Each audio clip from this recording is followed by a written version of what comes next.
수직적 공평성, 공평성이 뭔지에 대해서 이제 살펴봤습니다. 공평성이 뭔지에 대해서 살펴봤고, 이번 시간에는 조세 부담의 귀착에 대해서 한번 살펴보도록 하겠습니다. 조세 부담의 귀착. 거기 보시면 귀착.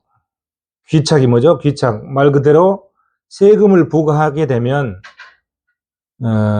그 세금이 납세자인 누군가에게 안착되는 거죠. 누가 부담하는 게, 최종적으로 누가 부담하느냐 이런 문제죠. 그걸 귀착이라고 그러죠. 귀착. 그래서 조세 부담의 귀착은 조세 부담이 최종적으로 누구에게 낙착되는가, 이 문제죠. 조세 부담이 귀착되면 누구에게 이제 낙착이 되는 건데, 그 과정에 옮겨가는 것, 그 조세 부담을 누가 질 것이냐, 이 부분이 단계 옮겨가다가 최종적으로 낙착이 되는 게 귀착이고, 그 옮겨가는 과정을 전가라고 그러죠. 전가라고. 그래서 조세 부담의 전가는 조세 납부액에서 실질 처분 가능 소득의 변화폭을 뺀 부분이 조세 부담의 전가라, 이렇게 표현할 수가 있을 것 같습니다. 이 귀착은 두 가지 측면에서 살펴볼 수 있을 것 같습니다. 하나는 법적 귀착이 있고 경제적 귀착이 있습니다. 법적 귀착은 뭐냐면 개별세법에 납세 의무자가 정해져 있고, 그 납세 의무자가 최종적으로 세금을 부담하게 되어 있는 것, 그것이 법적 귀착입니다. 납세 의무자가 그렇게 개별세법에 납세 의무자를 정해놓고 그 납세 의무자가 세금을 부담한다고 정해놓은 것, 이게 법적 귀착입니다. 조세 납부 의무자가 되는 거죠. 세법에 정해진 조세 납부 의무자가 법적 귀착이 되는 거죠. 그에 비해서 경제적 귀착은 뭐냐면 실질적으로 누가 세금을 부담하느냐, 이런 얘기죠. 실질적으로. 예를 들어서 자, 우리 법인에서 직원들이 세금을 내면은 원천 징수를 한단 말이에요. 원천 징수를 하죠. 원천 징수를 해가지고 세무서에다가 법인의 대표가 납부를 하는 겁니다. 그러면 납세 의무자는 실질적으로 세금을 낸 사람들은 직원들이고, 그 세금을 대신 걷어가지고 법적으로 세무서에 갖다 내는 사람은 법인의 대표란 말이에요. 대표 말이에요. 그럼 최종적으로 누가 세금을 내느냐? 직원들이 내는 거잖아요. 그것이 경제적 귀착이고, 또 다른 측면에서 보면 우리가 1층에 올라오면서 캔커피 하나 사 먹었다. 그러면 그 커피 속에는 10% 세금이 들어있단 말이에요. 10% 세금이 들어있는데, 그 세금을 실질적으로 내는 거는 우리 소비자들이 내는 거잖아요. 그 1,000원 속에 세금이 들어있으니까. 근데 그 세금을 세무서에 갖다 내는 사람은 누구죠? 저 사업자잖아요, 사업자. 사업자가 세금을 갖다 내는 거죠. 납세 의무자는 사업자지만 실질적으로 세금을 부담하는 사람들은 우리 소비자가 되는 거죠. 그럼 경제적 귀착자는 누구다? 우리 소비자들인 거죠. 소비자는. 이게 경제적 귀착이다, 이런 얘기죠. 그래서 법적 귀착은 조세법상으로 누가 조세 부담의 의무를 지도록 규정되어 있는가, 개별세법에서 정해진 납세 의무자, 이것이 법적 귀착이고, 경제적 귀착은 실제로 누가 조세 부담을 하는가, 경제적 귀착이 법적 귀착과 차이를 보이게 되는 이유는 조세 부담이 다른 사람에게 전가되는 현상 때문이다, 이런 얘기죠. 그럼 전가 현상은 전방 전가가 있고 후방 전가가 있습니다. 전방 전가는 뭐냐면 기업을 중심으로 해서 봤을 때, 앞으로 나가는 거죠. 예, 다시 얘기하면 전방 전가는 여기가 기업이고 여기가 가계면 경제 모형이 이렇게 되겠죠. 여기가 생산 요소 시장이고 여기가 생산물 시장이잖아요. 그럼 이 기업을 중심으로 보자면 앞으로 가는 것은 이리 가는 거잖아요. 실물이 이리 가는 거잖아요. 이게 전방이죠. 전방. 그 다음에 후방 정가는 이 뒤쪽으로 가는 거죠. 이게 여기서 보면 이게 후방이라고 그러죠. 그래서 이쪽으로 부담하는 것, 뒤쪽으로 부담하는 것. 그래서 전방과 후방은 이렇게 구분하면 될 것 같습니다. 그래서 보시면 전방 정가는 조세 부담이 기업으로부터 소비자에게 전가되는 것이다.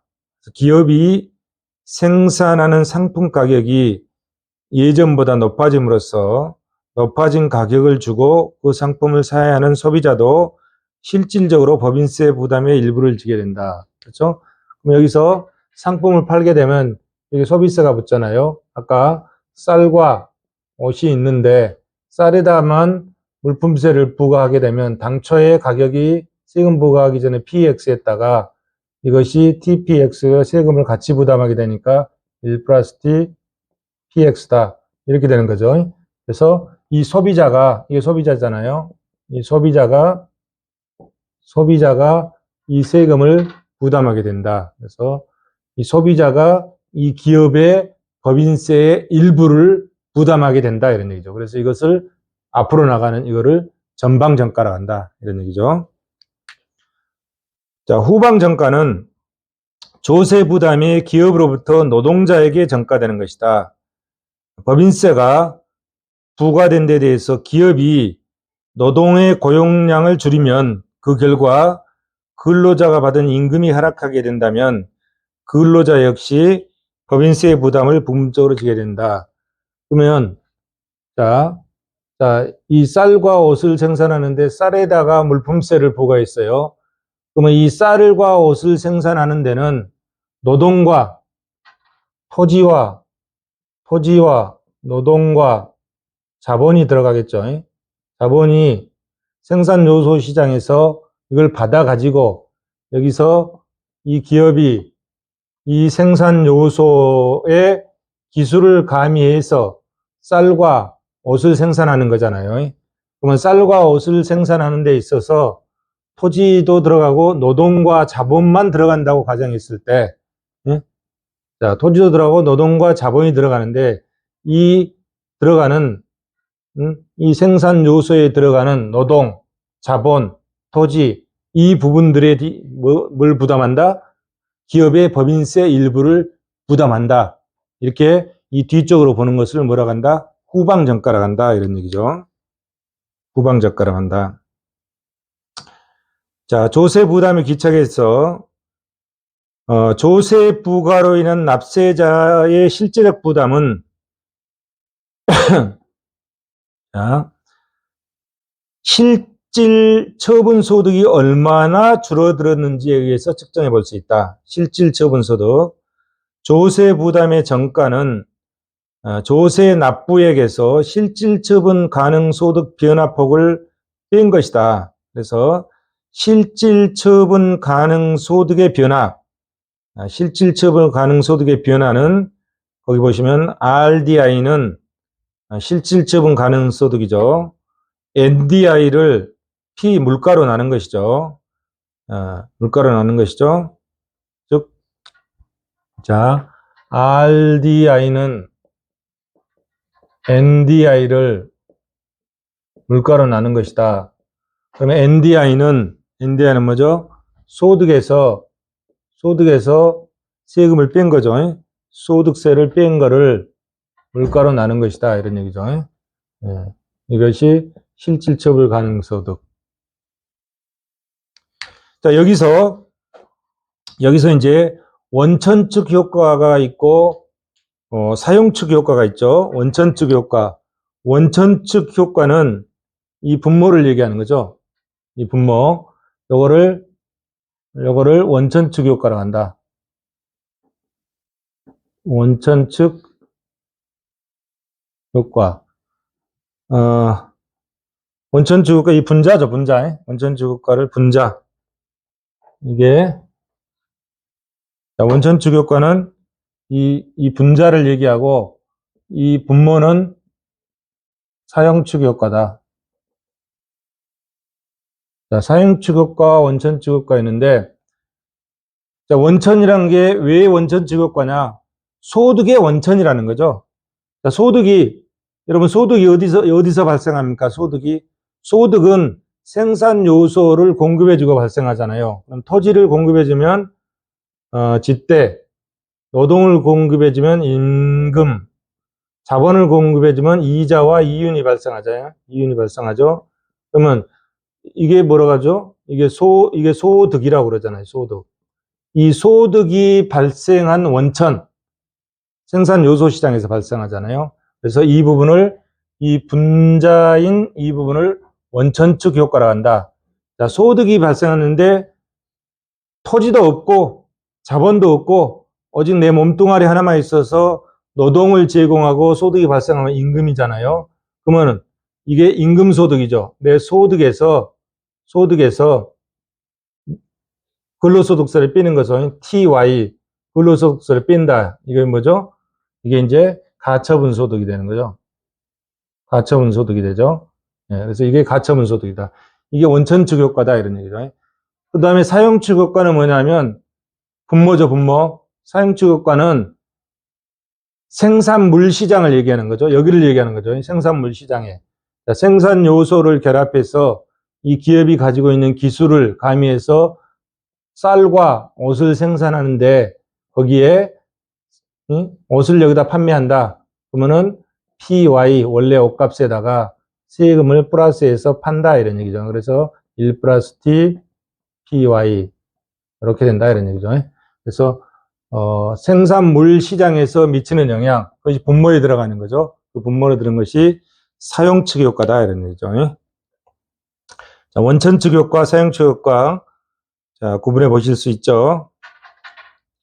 구체적으로 보면, 자, 원천축 효과를 구체적으로 설명해 보면, 명목소득 그 자체에 변화가 생겨서 나오는 원천축 효과는 조세를 부과하면 총수요가 감소하면 근로자의 소득이 감소한다. 즉 다시 보면 조세를 부과하면 생산 요소의 수요와 공급에 영향을 미쳐서 원천 소득에도 변화가 일어난다. 이 생산 요소 시장의 원천 소득에도 변화가 일어난다 이런 얘기죠. 또 저축에 과세를 하면 자본 축적이 줄어들게 되고 노동에 대한 수요가 감소해서 임금도 떨어지게 된다. 이러한 영향이 원천축 효과다. 이런 얘기고, 사용축 효과를 보면, 자, 구입하는 상품에 물품세가 부과돼서 가격이 상승하는 현상이다. 즉, 조세를 부과하면 경제 전반의 수요와 공급에 영향을 미쳐서 상품 가격이 변화되는 현상, 이 부분이 사용축 효과다. 이런 얘기죠. 그래서 원천축 효과와 사용축 효과를 살펴봤습니다. 자, 그 다음에 전가와 기착 분석의 필요성과 그 단계별로 검토를 해보도록 하겠습니다. 전가와 기착 분석의 필요성을 보면, 첫 번째, 특정한 조세가 납세자들에게 공평한 조세 부담의 의무를 지웠는가를 판정할 때 가장 근간이 되는 절차이고, 두 번째, 누가 궁극적으로 조세를 부담할 것인가를 결정하는 근거를 삼는 거고, 세 번째, 특정한 조세가 누진적, 역진적 또는 비례적인지를 판단하는 데 필요하고, 네 번째, 조세 부담의 공평성을 평가하는 도구로 사용되고 있고, 다섯 번째, 국민경제 전체에 대한 조세 효과를 파악할 때 핵심적 요건이 된다.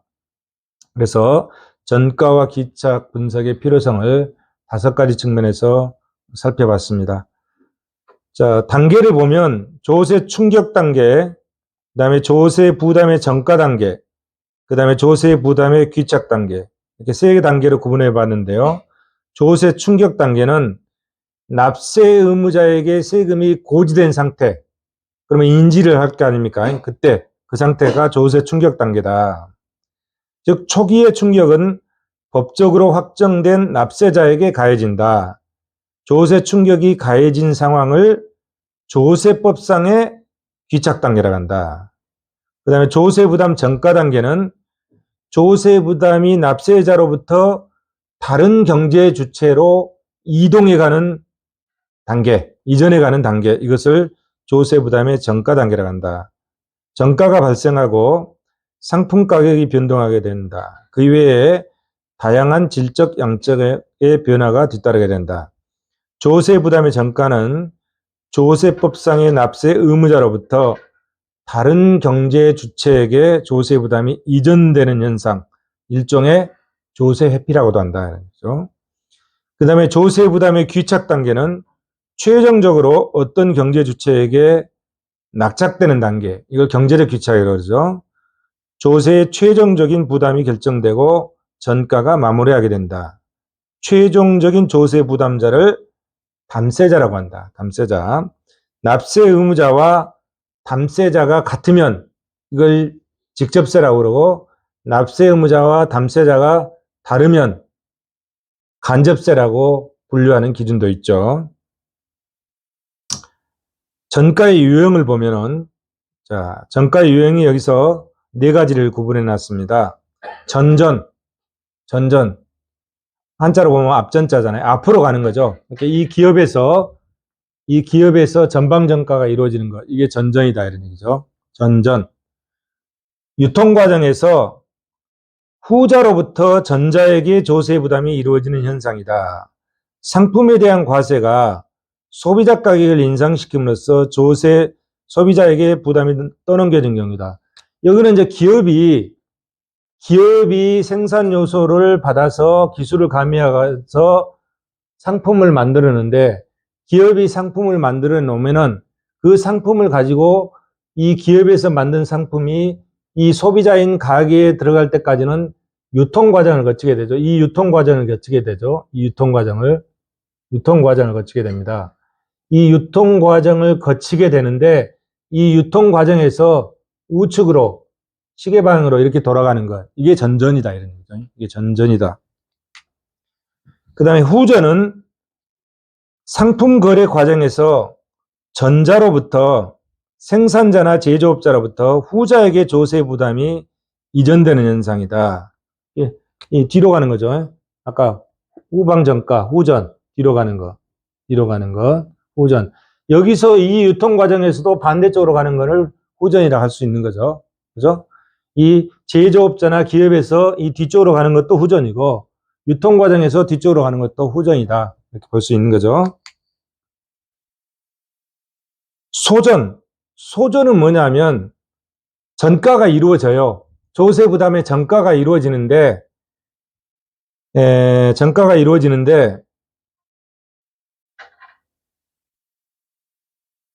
조세 부담의 전가가 이루어지는데 그 전가액이 없어져 버리는 거죠. 소멸했다 이래요. 소전. 조세 부담의 전가가 소멸해 버렸다. 이걸 소전이라고 한다. 근데 어떤 경우에 이런 현상이 발생하느냐?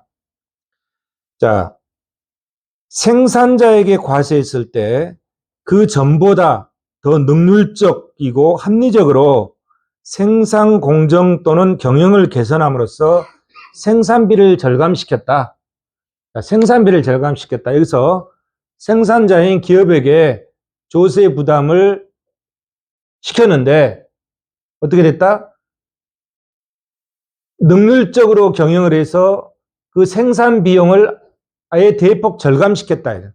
생산 비용을 절감시키므로 인해서 조세 부담 자체가 없어져 버렸다 이런 얘기죠. 이런 경우를 소전이라고 한다. 소멸했다. 전가가 소멸하고 없다 이런 얘기죠. 소전이다. 그 다음에 경전은 뭐냐면, 경전은 계속 반복해서 가는 거죠. 아까야 시계 방향으로 가는 게 전전이라고 그랬잖아요. 전방전가, 전전. 이것이 유통 과정에서 계속 앞으로 반복해서 가는 것.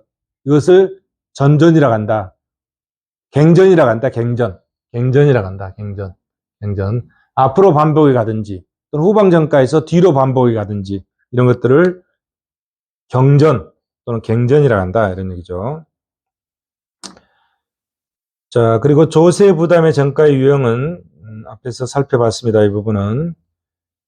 자, 조세 부담의 전가의 유형에서 조세의 환원이라는 게 있어요. 조세 환원. 이거는 뭐냐면 조세 환원은 부동산이나 유가증권에서 주로 발생하는 거죠. 부동산에서 유가증권에서 주로 발생하는데 자산의 소유자가 조세 부담을 다른 사람에게 전가시킬 수 없는 거죠. 자, 예를 들어서 보면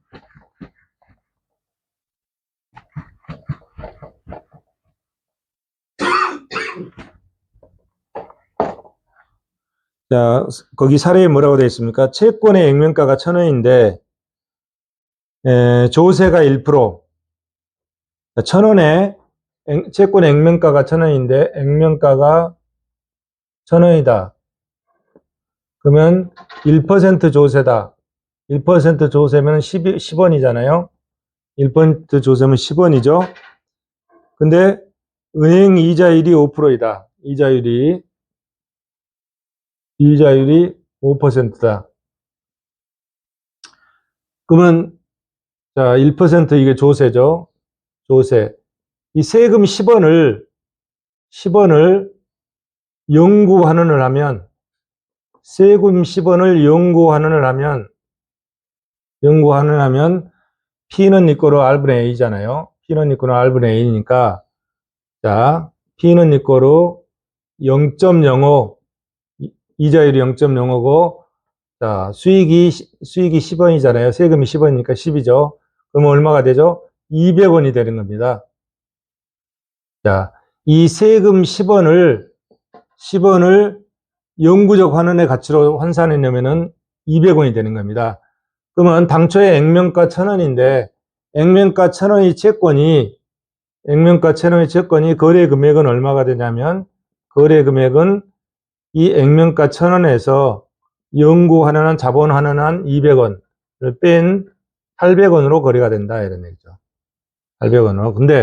그런데 여기서 영구 환원한 200원 이거 같은 거잖아요. 이것을 뭐라 한다? 이걸 조세 환원액이라고 한다. 이걸 조세 환원이라고 한다 이런 얘기죠. 이 부분을. 그래서 자, 부동산이나 유가증권 등 자산에 대해서 조세를 부과했을 때 그 자산의 소유자가 조세 부담을 다른 사람에게 전가시킬 수 없는 경우 부과된 조세액을 자본 환원해서 부과된 조세액 10원이죠. 이 10원을 자본 환원을 하면 200원이 되는 거죠. 200원이 되는 거죠. 부과된 조세액을 자본 환원해서 그 자본한 환원액만큼 당초의 액면가에서 빼는 거죠. 빼고 이렇게 이 액면가에서 1,000원에서 200원을 뺀 나머지 800 이렇게 가격을 액면가를 하락시키는 거죠. 800원을 하락시킨다 이런 얘기죠. 하락시킴으로써 조세액의 충격을 흡수하는 현상을 조세 환원이라고 한다. 그래서 이거를 뭐라고 그러죠? 조세 환원이라고 한다 이런 얘기죠. 조세 환원이라고 한다. 이러한 조세 환원이 발생하는 경우 납세자는 과세 당시의 자산 소유자이고 자, 담세자는 과세 당시의 자산 소유자이고 납세자는 자산의 구입자이다. 형식적 납세자는 자산 구입자이고 실질적 납세자는 자산 소유자다. 이 조세 환원은 성격상 일종의 후전에 해당됩니다. 후전에. 과세 물건 자체가 조세를 부담한다고 해서 물상담보라고도 한다 이런 얘기죠. 조세부담 귀착과 경제력 귀착, 조세법상의 귀착과 경제력 귀착. 조세법상의 귀착, 세법 규정에 따라 송달된 고지서를 납세자가 수령한 상황, 이거를 조세법상의 귀착이고, 경제력 귀착은 실질적 부담자에게 조세 부담이 낙착되는 것, 이것이 경제력 귀착이라고 한다 그랬죠. 자, 조세 부담의 성격에서 이건 참고하시고, 조세 부담의 귀착에는 세 가지 관점에서 접근해 볼 수 있습니다. 분리해 볼 수 있습니다. 하나는 절대 귀착, 차별 귀착, 균형 해상 귀착, 개념만 살펴보도록 하겠습니다. 절대 귀착.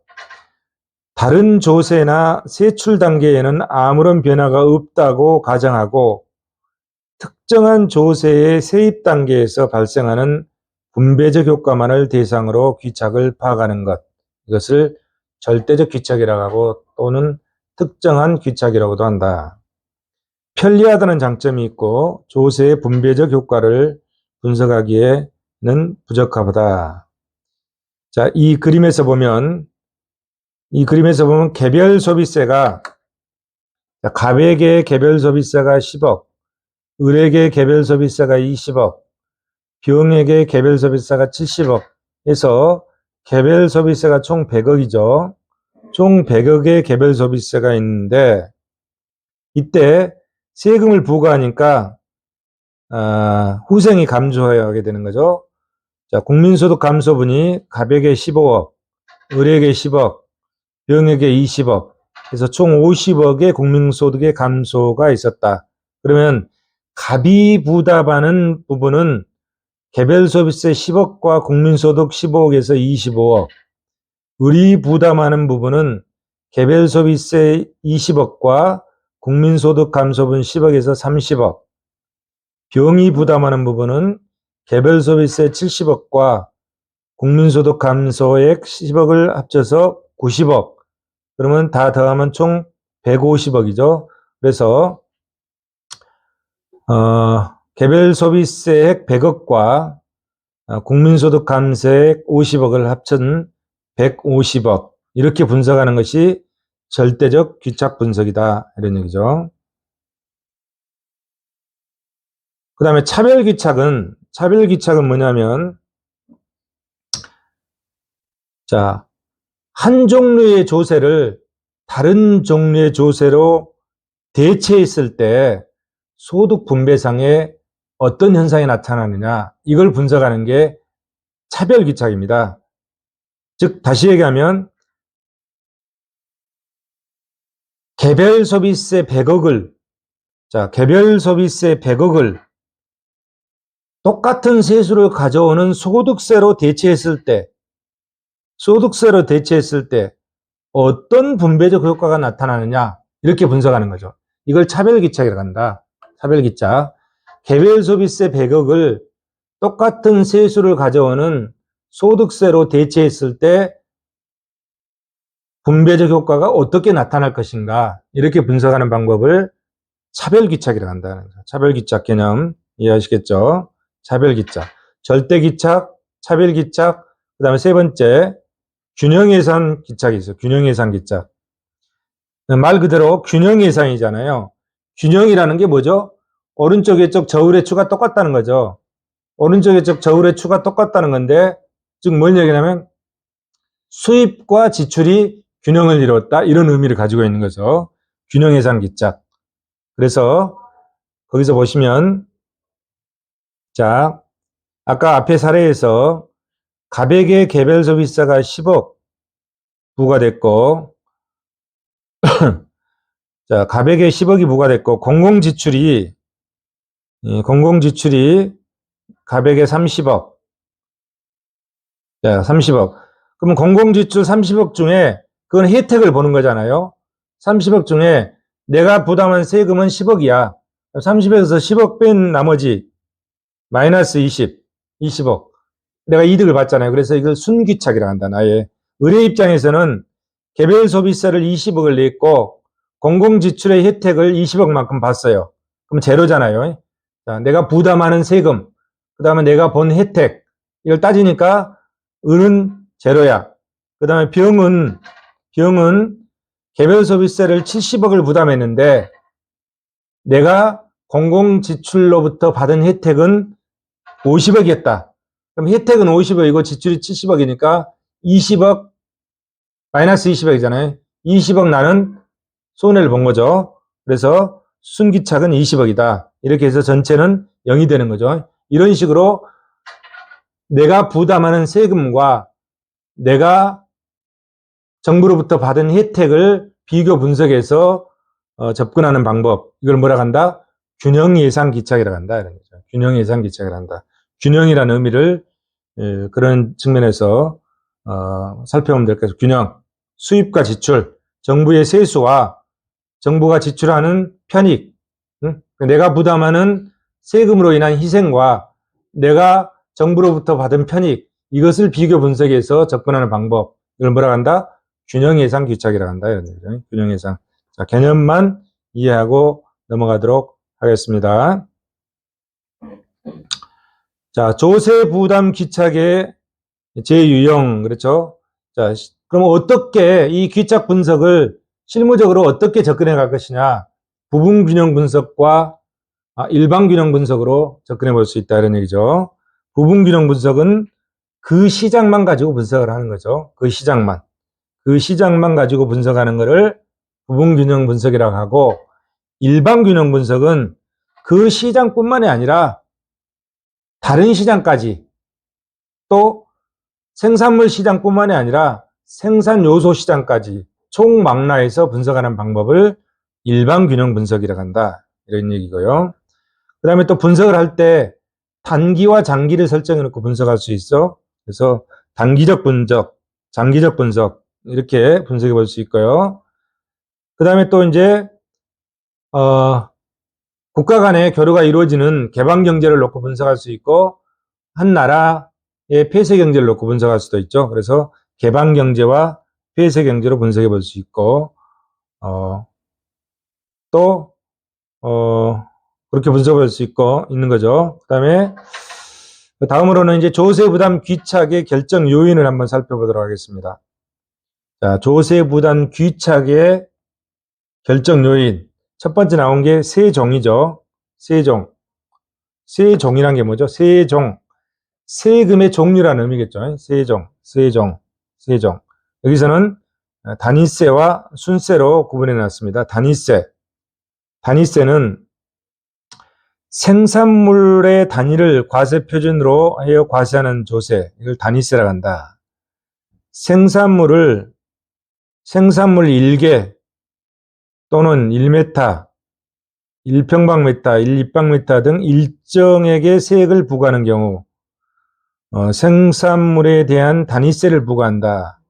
따라서 한계 비용에 영향을 초래하므로 세액은 전가돼서 소비자에게 귀착된다. 단위세는 전가돼서 소비자에게 귀착된다는 거고요. 그 다음에 순세. 세종 측면에서 보면 순세는 총 판매액에서 그 판매에 소요되는 총 비용을 뺀 나머지 순소득만 가지고 순소득에 대해서 과세하는 경우죠. 그래서 이 순세는 모든 거래가 끝난 결과에 대해서 과세하기 때문에 직접적으로 한계 비용에 영향을 미치지 않는다. 그러므로 소비자에게 전가가 곤란하다. 순세는 소비자에게 전가가 곤란하다. 이런 얘기죠. 단위세는 한계 비용에 영향을 미치므로 소비자에게 전가된다. 이런 얘기죠. 자, 조세 부담 귀착의 결정 요인에서 세종에 의해서 기업의 비용 조건을 한번 살펴보도록 하겠습니다. 자, 기업의 비용 조건을 살펴보면 먼저 비용이 감소하는 경우죠. 비용이 감소하는 경우 왼쪽 부분이죠. 왼쪽에 비용이 감소하는 부분입니다. 오른쪽은 비용이 증가하는 경우죠. 이건 다음 페이지에서 보고, 왼쪽 비용 감소 산업. 비용 감소 산업이라는 게 뭐죠? 공급 곡선이 우하향했다, 이런 얘기죠. 지금 공급 곡선이 우하향하고 있잖아. 오른쪽으로 이렇게 내려가고 있죠. 공급 곡선은 우하향하는 경우. 즉, 다시 얘기하면, 공급 곡선이 한계 비용 곡선이 이렇게 되면, 여기서 이게 비용 감소 산업이고, 올라가는 게 비용 증가 산업이죠. 그래서 한계 비용 곡선이 내려가는 것, 비용 감소 산업. 그래서 공급 곡선이 이렇게 내려가는 거죠. 우하향하는 거. 이게 비용 감소 산업이다. 여기에 이제 알파만큼의 종량세를 부과했다, 이런 얘기죠. 알파만큼의 종량세를 부과하게 되면 어떻게 됩니까? 공급 곡선이 종량세니까 평행하게 이동하잖아요. 수평으로 이동하는 거죠. 알파만큼 수평으로 위로 이렇게 이동하게 되는 거죠. 자, 수평으로 해당하죠. 여기에 이제 수요 곡선이 접할 거 아닙니까? 수요 곡선이 이렇게 접한다면. 그러면은 세금 부과 전에 2에서 균형이 이루어졌고, 세금 부과 이후에는 2-에서 균형은 이루어지는 거죠. 2-에서. 그러면은, 자, 그러면 어떻게 됩니까? 세금이 이 네모만큼이 세금이죠. 이 부분만큼이 이게 이제 세금이죠. 이게 종량세죠. 이게 세금이고, 이 삼각형, 이거는 뭐죠? 이거는 초과부담인 거죠. 초과부담이다. 이런 얘기죠. 초과부담이다. 그런데, 자, 그러면 이 세금이 누구한테 귀착되느냐? 이런 얘기죠. 누구한테 귀착되느냐? 자, 이 세금이 누구한테 귀착됩니까? 이 세금이, 자, 이 세금을 누가 부담하느냐? 이런 얘기죠. 자, 이 세금을 누가 부담하느냐? 자, 종량세의 귀착. 자, 이 세금은 비용 감소 기업의 생산물에다가 세금을 부과했다. 공급 곡선이 이동했잖아요. 생산물에 부과하니까. 그러면 100% 이상 정가대에서 소비자에게 귀착된다. 소비자에게 귀착된다. 자, 100% 이상 정가돼서 소비자에게 귀착된다. 그렇죠? 100% 이상 정가되잖아요. 왜 100% 이상이라고 했을까요? 자, 여기서 보시면 세금은 종량세 알파만큼이죠. 이 높이만큼이죠. 세금은 이 높이만큼이죠. 자, 이 높이는 수평으로 이동했잖아요. 이 높이만큼. S에서 S-로 수평 이동했죠. 여기도 마찬가지죠. 세금은 이 높이만큼이죠. 여기서 여기까지잖아요. 근데 실질적으로 어디죠? B에서 2-까지잖아요. 세금보다도 더 많이 발생했죠. B에서 2-까지잖아요. 세금은 알파만큼 이만큼인데, 이 높이 여만큼인데, 이 높이죠, 여기죠. 그런데 가격은 PX0에서 PX1까지 이 높이잖아요. 세금 알파보다도 PX0에서 PX1까지 높이가 더 크잖아요. 훨씬 크죠? 그래서 세금 종량세 알파 이상 100% 이상이 귀착돼 버렸다 이러는 거죠. 근데 그것이 누구한테 귀착됐습니까? 소비자에게 귀착됐다. 소비자에게 귀착. 100% 이상 정가돼서 소비자에게 귀착됐다 이런 거죠. 이해되시나요? 비용 감소 산업에 종량세를 여기 알파만큼 부과를 하면 비용 감소 산업은 공급 곡선이 우하향하는 그 부분이잖아요. 우하향하는 비용 감소 산업에 알파만큼 세금을 부담하면 어떻게 된다? 그 종량세 알파 이상으로 이게 알파가 100이라고 보면 100% 이상의 부담이 누구한테 귀착된다? 소비자에게 귀착된다. 소비자에게. 비용 감소 산업. 이번에 비용 증가 산업 보면 자, 이해되시죠? 비용 감소 산업. 비용 감소 산업과 비용 증가 산업 명확히 구분하고 하세요. 비용 감소 산업. 한계 비용이 평균 비용이 이렇게 있으면 한계 비용은 평균 비용의 최저점을 중심으로 이렇게 올라가는 거잖아요. 이게 한계 비용이죠. 이게 한계 비용이잖아요. 그러면 이 한계 비용이 결국은 이게 공급 곡선 S가 되잖아요. 공급 곡선 S가 되니까 이 한계 비용이 하향하는 이 부분 이게 비용 감소 산업이다. 비용 감소 산업이고 한계 비용이 올라가는 이 부분 이것이 비용 증가 산업이다 이런 얘기죠.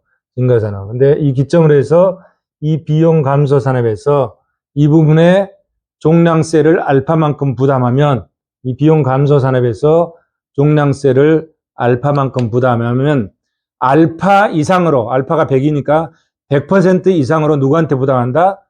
소비자가 다 부담한다 이러네요. 소비자가. 근데 이번에 이제 비용 증가 산업이죠. 이 부분을 보자. 이게 비용 증가 산업을 보면 자, 이 그림이죠. 이제 오른쪽 그림이잖아요. 자, 오른쪽 그림이죠. 이 비용 증가 산업을 보면, 자, 공급 곡선이 우측으로 올라가잖아요. 이렇게. 공급 곡선이 우측으로 올라가죠. 수요 곡선은 우하향이고, 이것을 내가 펜을 잘못 썼어. 칠판에다 쓰는 펜을 여기다 썼기 때문에 이게 그런가 봐요. 이, 이, 이 데스크탑이 놀라가지고. 자,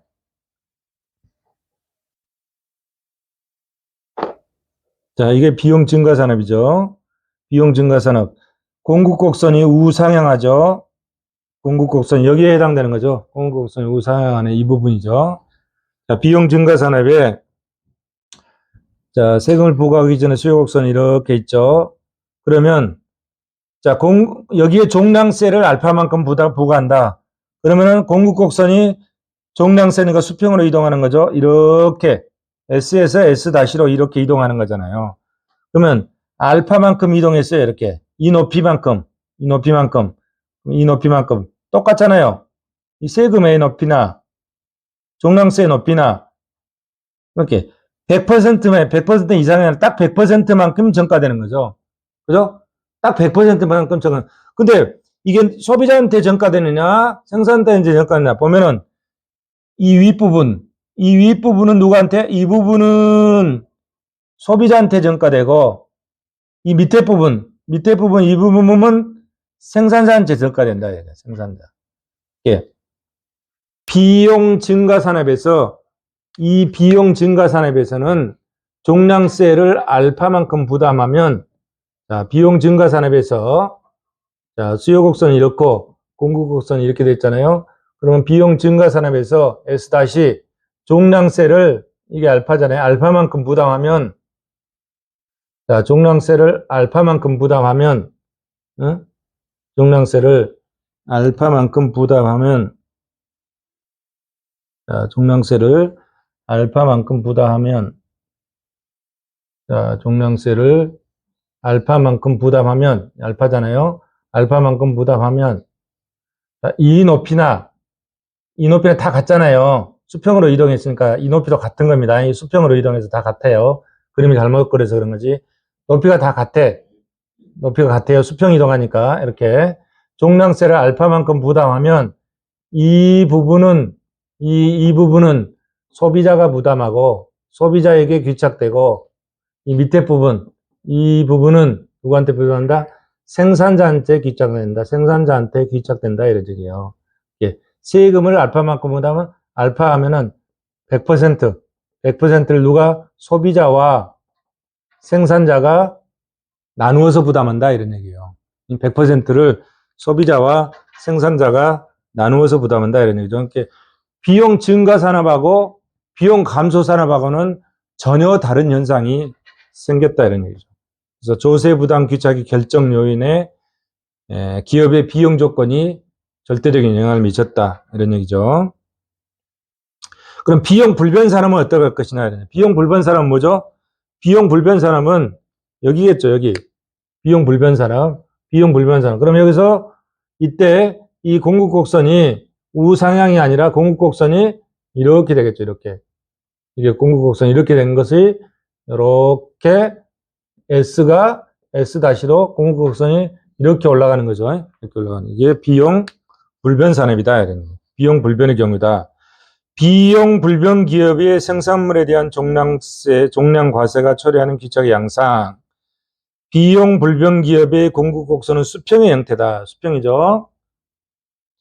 최초의 균형점 이점이 공급 측면에서 알파만큼의 종량세를 부과하면 새로운 균형점이 2-점이 되고 종량세 귀착은 정확히 알파만큼 누구한테 귀착된다? 소비자에게 귀착된다. 소비자에게. 비용 불변 산업은 소비자에게. 아까 비용 감소 산업은 100% 이상 소비자에게 귀착됐죠. 비용 불변 산업은 100% 소비자에게 귀착됐죠. 비용 증가 산업은 일부는 소비자에게 귀착되고 일부는 생산자에게 귀착됐다. 이런 얘기죠. 정리가 되죠. 자, 그 다음에 조세 부담 귀착의 결정 요인에서 경쟁 조건은 어떤 영향을 미치는지 한번 봅시다. 경쟁 조건은. 경쟁 조건은 뭐예요? 시장이 완전 경쟁이냐, 불완전 경쟁이냐, 이런 얘기잖아요. 불완전 경쟁도 독점적 경쟁이냐, 과점이냐, 뭐 이렇게 따라 틀리겠죠. 경쟁 조건. 시장이 완전 경쟁이냐, 불완전 경쟁이냐에 따라서 각종 조세가 초래하는 귀착의 양상은 상이하게 나타난다.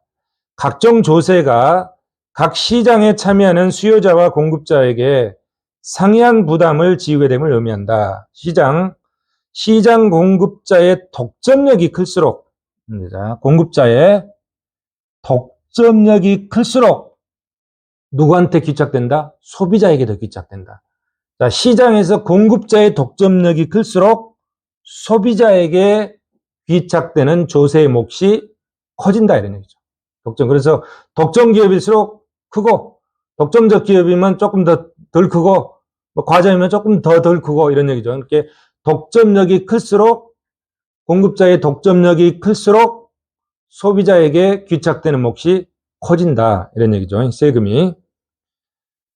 자, 그 다음에 조세 부담 귀착의 결정 요인에서 수요와 공급의 탄력성은 어떻게 영향을 미치는지 봅니다. 수요와 공급의 탄력성은 여기 말씀드렸듯이 수탄생 공탄소죠. 자, 칠판을 보시면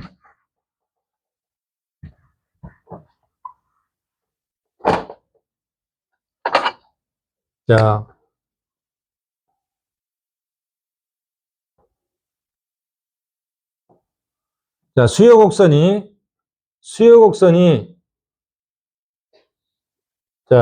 수요 곡선이 이거 완전 탄력적이잖아요. 완전 탄력적. 수요 곡선이 요거 하면 이건 뭐한데? 이거는 0. 완전 비탄력적. 이거 완전 비탄력적이죠. 이건 완전 탄력적. 그러면 수요 곡선이 이 점을 중심으로 본다면 완전 비탄력적이었다가 점점 더 높여진다. 기울기가 점점 더 적어진다. 기울기가 수평이 됐다. 그럼 완전 탄력적으로 변하는 거잖아요. 공급곡선도 마찬가지죠. 공급곡선도 이거는 완전 탄력적이다. 공급곡선도 이거는 완전 비탄력적이다. 이 점을 놓고 본다면 공급곡선이 완전 비탄력적이었다가 이렇게 쭉 가면 탄력성이 기울어질수록 탄력성이 더 커지는 거잖아요. 그래서 완전히 수평이 되면은 어떻게 되죠? 탄력성이 무한대가 되는 거죠. 무한대. 수요 곡선이나 수요 측면이나 공급 측면이나 이건 기본적으로 여러분들이 알고 계시는 거잖아요. 이랬을 때 수탄생 공탄소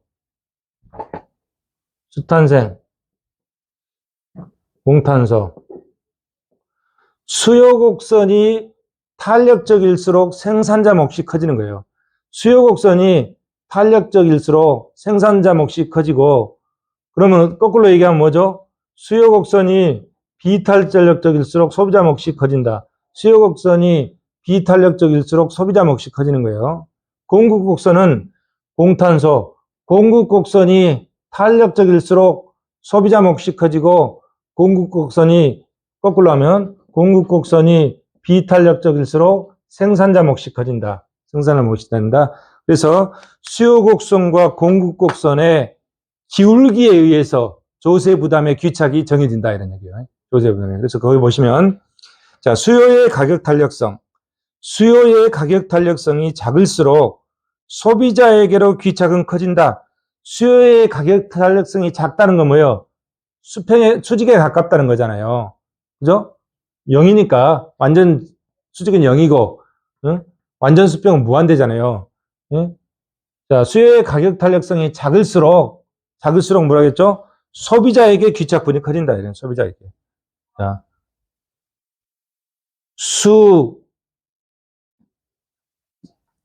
수요의 가격 탄력성이 여기 보시면 수요의 가격 탄력성이 작을수록, 비탄력적일수록 소비자 몫이 커진다. 이렇게 수요의 가격 탄력성이 작을수록, 비탄력적일수록 수비탄소, 소비자 몫이 커진다. 소비자 몫이.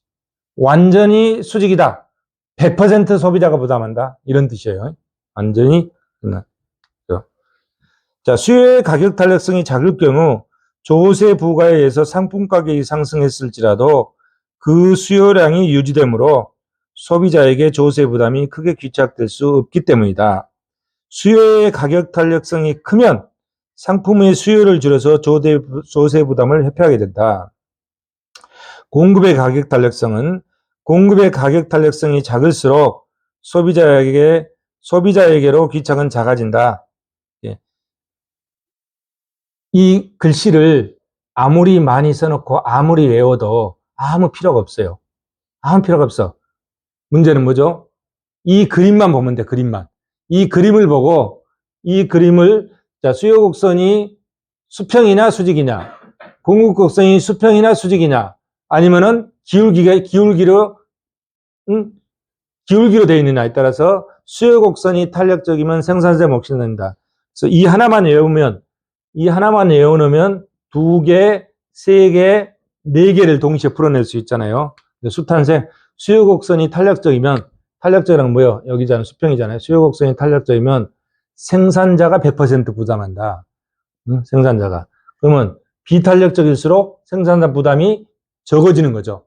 적어지고 소비자 부담이 커지는 거죠. 그래서 완전 비탄력적이면 100% 소비자라고 하는 거죠. 그래서 이 그림을 해석할 줄 알아야지 이 문구를 외워서는 기억이 전혀 안 됩니다. 남는 게 없습니다. 그래서 수탄생만 외우고 있으면 될 것 같아요. 자, 그 다음에 조세 부담 귀착의 결정 요인에서 기간의 차이. 기간이 순간적인 지금 즉시냐, 아니면 단기냐, 아니면 장기냐에 따라서 조세 부담의 귀착이 틀려진다 이런 얘기죠.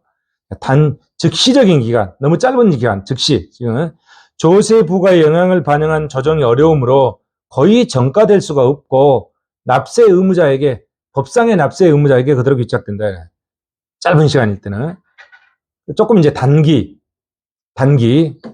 때는, 단기에는 조세 부과에 대해서 납세 의무자가 대응하는 것이 어느 정도 가능해진다. 시간이 있으니까. 단기일 경우 기업이 조세 부과에 대해서 어느 정도 공급량과 가격을 조정할 수 있음을 의미한다. 그래서 단기 단위세는 가격 인상을 통해서 소비자에게 전가되고 완전 경쟁 시장의 단기일 때는 단위세 부과가 전가되기가 곤란하다. 장기일 때는 어떻게 할 것이냐? 장기는 공장을 지어서 상품을 만들어낼 수 있는 시간이 충분해지잖아요. 장기에는 조세 부과에 대해서 납세 의무자가 대응하는 것이 훨씬 용이하다. 기업의 생산물에 대한 단위세 부과는 장기적으로 수요와 공급을 변화시킨다. 장기에 있어서 기업의 생산물에 대한 단위세 부과는 전가돼서 소비자에게 귀착된다. 또 범위는 어떨 것이냐? 과세 지역의 범위가 넓은 경우하고 좁은 경우 전가가 틀려진다 이런 얘기죠. 과세 지역의 범위가 광범위할수록, 그렇지 않고 좁은 것에 비해서 광범위할수록 전가가 쉬워진다 이런 얘기죠. 범위가 광범위할수록 전가가 쉬워진다 이런 얘기죠. 과세 지역의 범위가 좁은 것에 비해서 과세 지역의 범위가 광범위할수록 전가가 쉬워진다 이런 얘기죠. 기타의 요인으로 조세가 한계적 생산자에게 영향을 미쳐서 한계적 생산자의 시장 이탈을 초래하고 시장을 독과점화하면 전가돼서 소비자에게 귀착되기 쉽다. 호황처럼 소득 및 고용 수준이 높을수록 납세 의무자로부터 다른 부분으로 전가가 쉬워진다. 조세가 자연인에게 직접세처럼 직접 과세될수록 전가는 곤란하다. 노동조합의 역할이 강할수록 소비세는 후전이 어렵다. 특정 재화에 대한 개별세보다 일반세의 경우 전가가 용이하다. 기타 요인 참고하시기 바랍니다. 자, 조세 부담 귀착의 측정 방법. 자, 소득 계층별 납세 비중을 산정해서 측정하는 방법. 소득 계층별 납세 비중을. 그 다음에 두 번째는 과세로 인한 상품 가격이나 요속 가격의 상대적 변화를 측정하는 방법. 첫째는 납세 비중. 소득 계층별로 누가 더 세금을 많이 부담하느냐, 그 비율, 납세 비중. 이거를 측정하는 방법이 있고, 두 번째는 상품 가격은 생산물 시장이죠. 그 다음에 요속 가격은 생산 요소 시장이죠. 상품 가격이나 요속 가격의 상대적 변화를 통해서 측정하는 방법. 그 다음 세 번째는 후생 변화까지 연결해서 측정하는 방법. 이 세 가지 방법으로 조세 부담의 규칙을 측정할 수 있는 거예요. 나머지는 읽어보시기 바랍니다. 자, 이제는 이제 부분 균형 분석에서 한번 살펴보죠. 자, 조세 부담 규칙을 구체적으로 분석에 들어가는 방법은 부분 균형 분석 방법과 일반 균형 분석 방법이 있는데, 부분 균형 분석 방법을 한번 살펴보도록 하겠습니다. 자, 부분 균형 분석 방법을 살펴볼 때도 이 시장이 생산물에 대한 시장이냐 생산 요소에 대한 시장에 따라서 구분해서 접근해 볼 필요가 있습니다. 생산물 시장은 종량 과세와 종가 과세가 가능하다. 생산물 시장은 종량 과세도 가능하고 종가 과세도 가능하다. 그에 비해서 생산 요소 시장은 종가 과세만 가능하다. 종가 과세만 가능하다요. 그러면 이 부분 균형 분석으로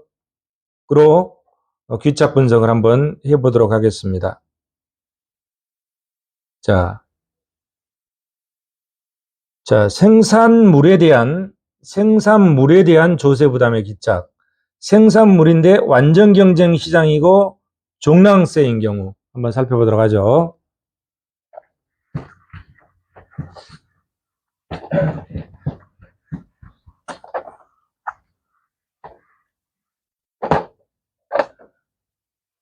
자, 이제 구체적인 사례를 가지고 한번 봅시다. 생산자 과세. 자, 생산자 과세 이렇게.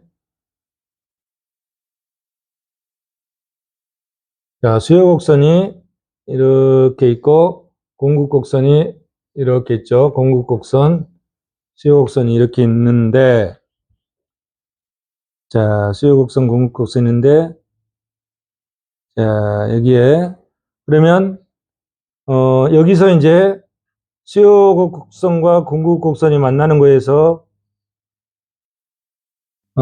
수급량이 결정되고 여기서 가격이 결정되겠죠. 여기 가격이 결정되겠죠. 여기에 생산자에게 과세를 한다. 종량세, 종량세를 1,000원을 과세한다 이거죠. 1,000원을. 자, 지금 여기서 지금 가격이 5,000원이야. 이 가격이 5,000원이에요. 세금 부과하기 전에 수요 곡선과 공급 곡선이 만나는데 가격이 5,000원이야. 5,000원에 형성이 돼 있어요. 근데 여기다가 정부가 종량세를 1,000원을 과세한다. 누구한테? 생산자한테. 생산자니까 공급 곡선이 위로 올라갈 거 아니에요? 공급 곡선이 이렇게 올라가겠죠? S에서 S-로 이렇게 올라갔죠? 이렇게 올라가겠죠? 이것이 뭐다? 이게 1,000원이다, 이게 1,000원. 1,000원이다. 1,000원이죠? 그러면 이렇게 되죠. 그러면 이렇게 되죠. 자, 1,000원의 종량세를 과세했으니까 이 높이는 여기서 여기까지도 1,000원이죠. 이것도 1,000원이죠. 이것도 1,000원이죠. 1,000원. 똑같잖아요. 종량세가 1,000원, 1,000원. 이 높이는 같으니까 1,000원. 이것을 이 밑에 부분, 이 부분은 이건 생산자가 부담한다. 생산자가 부담하고 이 위에 부분, 이 부분은 소비자가 부담한다. 소비자가 부담하는 거예요. 소비자가 부담하는데 이 1,000원에 대해서, 1,000원에 대해서, 자, 얼마씩, 여기서는 얼마씩 부담하죠? 5,600원. 600원. 여기 600원. 600원. 이건 400원. 400원. 이렇게, 여기는 5,400원. 여기는, 이 부분은 5,600원. 그래서, 자, 5,600원에서 마이너스 5,400원.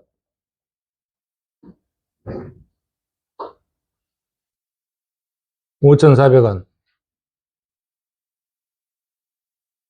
마이너스 할 거 없이 5,600원에서 여기는 5,600원이고 여기는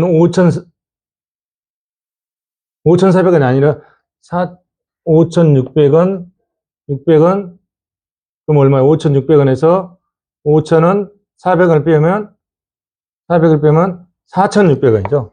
4,600원. 이게 4,600원이잖아요. 4,600원. 4,600원이 되는 거죠. 이 부분은 4,600원. 자, 세금을 부과하기 전에 5,000원이었는데, 세금을 종량세 1,000원을 부과하니까, 자, 소비자 가격은 얼마가 되냐면 5,600원이 돼요.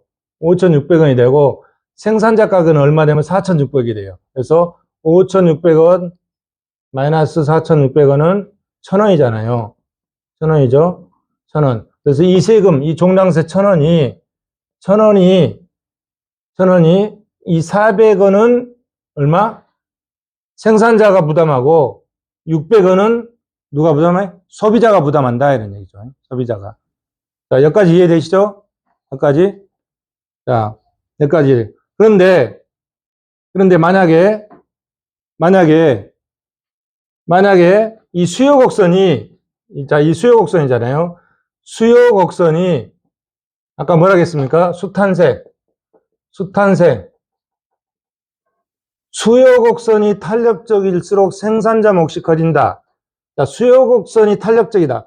그럼 수요 곡선이 지금 이 상태인데 수요 곡선이 탄력적이라고 하면 자, 이 점을 당초 균형점을 중심으로 해서 수요 곡선이 완전 탄력적이라면 만약에 이 수요 곡선이 완전 탄력적이라고 하면 수요 곡선이 어떻게 변하겠습니까? 이 빨간 거 있나? 수요 곡선이 이렇게 변할 거 아니에요. 이 수요 곡선이 이렇게 변할 거라고, 이렇게. 이 수요 곡선이 이렇게 변할 거라고요. 그죠? 수요 곡선이 이렇게 변하죠? 수요 곡선이 이렇게 변하면, 자, 수요 곡선이 이렇게 변하면, 이 소비자 몫이 지금 수요 곡선이 이 상태에 있던 소비자 몫이 이만큼이었잖아요.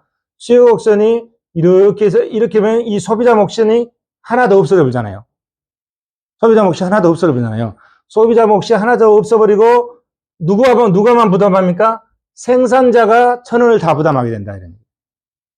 수요 곡선이 탄력적이면 생산자가 100% 부담한다.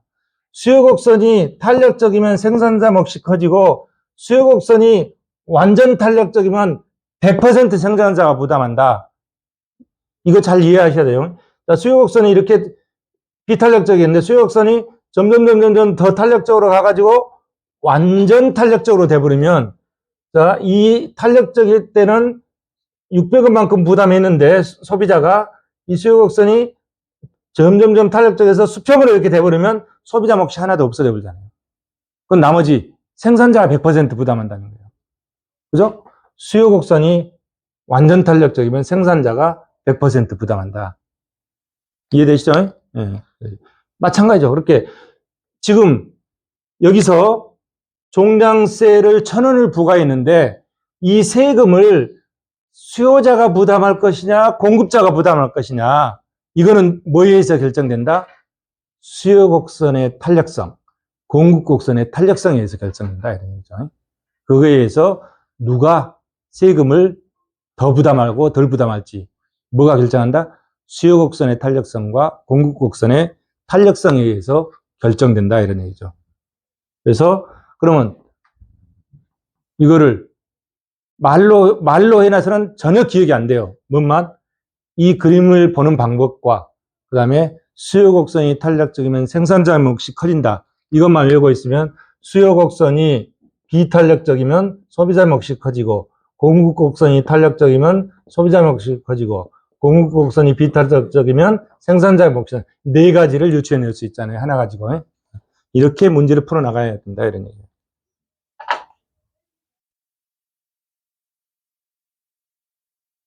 제가 평가사 시험을 치는데 1차 시험에 경제학이 있어요. 경제학이 있는데 시험 문제가 객관식인데 나오면 외워가지고는 할 수가 없잖아요. 이런 거 외워가지고 이걸 어떻게 풀겠어요. 이렇게 이치를 알아야 되잖아요. 거의 만점 맞았지 뭐. 이치만 가지고 풀면 돼요. 여러분들 혹시 행정고시 하려면 경제학 시험을 봐야 돼요. 평가사 하려면 경제학 시험 보고 그러면 이 글씨만 외워가지고는 절대 이건 풀 수가 없어요. 경제학 문제는. 그냥 이치를 딱 보고 이 이치만 알면은 100%다 찍어낼 수 있는 거예요. 자, 그러면 생산물, 지금 몇 시예요? 12시? 아, 6분 잠깐 남았네. 자, 생산물에 대한 조세 부담의 기착. 완전 경쟁 시장일 때 종량세 기착. 됐죠? 자, 이거는 금방 봤던 이거는 누구한테 세금을 부과한 거죠? 생산자한테 세금을 부과한 거예요. 이번에는 생산자한테 세금을 부과하지 말고 이 소비자한테 세금을 부과하자는 얘기예요. 소비자한테. 소비자한테 세금을 부과했을 때 어떻게 되느냐 보잖아요. 만약에 소비자한테 세금을 부과한다면 원래 공급 곡선이 이렇게 되고 수요 곡선이 이렇게 됐잖아요. 그럼 소비자한테 세금을 부담하면 자, 이 수요 곡선이 어떻게 될까요? 안쪽으로 이렇게 이동하겠죠. 이렇게 이동하겠죠. 수요 곡선이 안쪽으로 이동하겠죠. 그런 경우죠. 자, 이거는 교재를 보면서 하겠습니다. 자, 소비자에게 과세한다. 소비자에게. 그러면 수요 곡선이 당초 이렇게 있던 것이 수요 곡선이 수평으로 이렇게 이동하는 거죠. 그래서 이 높이 갭만큼이 종량세 1,000원이다 이런 얘기예요. 종량세. 그러면 여기서 보면 세금이 어떻게 되죠? 세금이 이렇게 되잖아요. 이게 세금이야. 이 부분이. 그리고 위에 있는 이 부분은 누가? 소비자가 부담하고 밑에 있는 이 부분은 생산자가 부담한다. 그런데 이 오른쪽 그림과 왼쪽 그림 보면 똑같잖아요. 똑같아. 그러니까 종량세 1,000원을 생산자한테 부과하든 소비자한테 부과하든 경제적 효과는 같다. 근데 뭐는 틀리다? 법적 효과는 틀린 거예요. 법적 효과는 틀리지만 경제적 효과는 같다. 같다. 그래서 왼쪽 이 크기하고 오른쪽 이 크기하고 똑같아요. 똑같아. 같다. 그리고 소비자한테 부과할 때도 마찬가지로 뭐다? 소비자가 더 부담할 거냐? 생산자가 더 부담할 거냐? 누가 더 부담할 거냐? 이건 뭐에 따라 달려있다? 탄력성에 따라 달려있다. 탄력성에 따라 달려있다. 이런 얘기죠. 그거를 설명하고 있습니다. 그래서 생산물에 대한 조세 부담 기착에서 완전 경쟁 시장의 종량세 부과를 살펴봤습니다. 자, 이건 참고하시고. 자, 생산물에 대한 조세 부담에서 이번에는 종량세가 아니라 종가세에서 살펴보겠습니다. 종가세. 단위당 가격에 세금을 매기는 거잖아요. 종가세는. 종가세. 자, 종가세 살펴보면, 자, 세금을 부과하기 전에 공급곡선이 이렇게 돼 있죠. 세금을 부과하기 전에 수요곡선이 이렇게 돼 있죠. 그러면 여기에 균형점이 있죠. 그러면 여기서 균형량, 이 가격이, 여기가 이제 5,000원이 되겠죠. 5,000원이 되겠죠. 이렇게 되죠. 여기에, 자, 누구한테 소비자에게 세금을 부과하니까 수요곡선이 움직일 거 아니에요. 소비자에게 세금을 부과했다. 뭐를? 종가세를. 그러면 수요곡선이 D에서 DT로 이렇게 바뀌었잖아요. 근데 이 그림에서 보면은 앞에 그림하고 틀린 게 보이죠. 수요곡선이 수평으로 이동한 게 아니라 기울기가 더 완만해졌잖아요. 그죠? 종가세니까. 종량세는 비율이 똑같잖아요. 비율이 똑같으니까 똑같이 정확히 그 기울기대로 수평으로 이동하는데 종가세는 단위당 가격에 세율을 매긴다 이런 얘기야. 그러면 자 보시면 여기는 가격이 높죠. 이건 가격이고 양이고 여기 올라가서 가격이 높잖아요. 가격이 높아지는 거죠. 여기는 가격이 높죠. 여기는 가격이 낮죠. 여기는 예를 들어서 여기는 1,000원이야. 여기는 500원이야. 여기는 뭐 100원이요. 그러면 1,000원에다가 10%를 부과하면 얼마예요? 100원이죠. 500원에다가 10%를 부과하면 얼마예요? 50원이죠. 10원, 100원에다가 10%면 10원이죠. 1,000원, 50원, 10원. 자, 단위당 가격이 높을수록 절대치가 커지잖아요. 절대치가 커지는 거죠. 단위당 가격이 낮을수록 그 절대 금액이 적어지는 거죠. 이런 특성이 있어요. 자, 그러면 이걸 염두에 두고 보셔야 돼. 자, 종가세. 종가세는 상품 가격에 일정률로 과세하는 정률세다. 자, 상품 가격에 일정률로 과세하는 정률세다.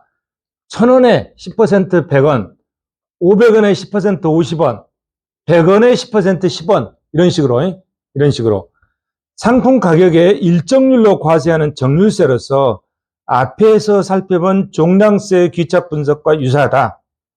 과세로 인한 수요 곡선의 이동이 종량세처럼 세금 액수만큼 수직으로 이동하는 것이 아니라 가격이 높을수록 일정 비율이 절대값이 증가한다. 뭐 말이냐면 가격이 높을수록 1,000원이면 100원이고 500원이면 50원이고 가격이 높을수록 그 절대값이 커지잖아요. 이 얘기예요.